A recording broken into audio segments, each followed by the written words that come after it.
आज हम बात करेंगे यूएस एफडीए की तरफ से अप्रूव्ड फ्रीज ड्राइड प्लाज्मा के बारे में। ये रिसेंटली अप्रूव हुआ है और ये बहुत ज्यादा बेनिफिशियल चीज है। इमेजिन कीजिए कि एक पेशेंट को रोड साइड एक्सीडेंट हुआ है और बहुत ज्यादा ब्लीडिंग हो रही है और उस केस में पेशेंट को प्लाज्मा की नीड है, लेकिन नॉर्मल फ्रेश फ्रोजन प्लाज्मा को पेशेंट तक पहुंचाने के लिए फ्रीजर का होना जरूरी है और उसको नॉर्मल टेम्परेचर पे लाना और पेशेंट को इन्फ्यूज करना इतना इजी नहीं है और इसका सॉल्यूशन है फ्रीज ड्राई प्लाज्मा। बात करते हैं प्लाज्मा क्या है।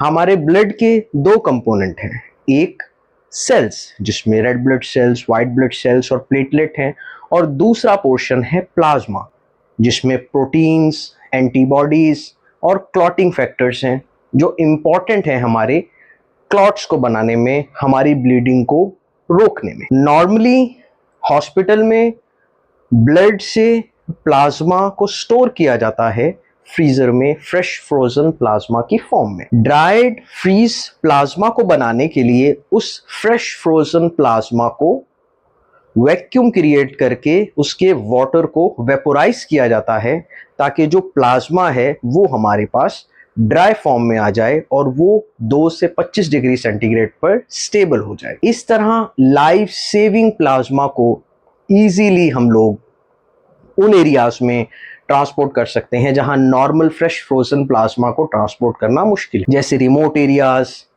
Natural disasters, battlefields, combat zones, जहां हम नॉर्मल फ्रेश फ्रोजन प्लाज्मा को नहीं ले जा सकते। इस तरह ड्राइड फ्रीज प्लाज्मा को अगर हमें वापस उसकी फॉर्म में लाना है तो उसमें हमें सिर्फ रिकॉन्स्टिट्यूशन करनी है, हमें लिक्विड डालना है और वो दोबारा अपनी लिक्विड फॉर्म में आ जाएगा। और ये अप्रूवल बहुत ज़्यादा हेल्पफुल रहेगा रिमोट डिजास्टर्स के केसेस में, रिमोट एक्सीडेंट्स के केसेस में, जहां पेशेंट को बचाने के लिए प्लाज्मा बहुत इंपॉर्टेंट है उसकी मैसिव ब्लीडिंग को रोकने के लिए, और पेशेंट की लाइफ सेविंग में ये एक बहुत इंपॉर्टेंट अप्रूवल है।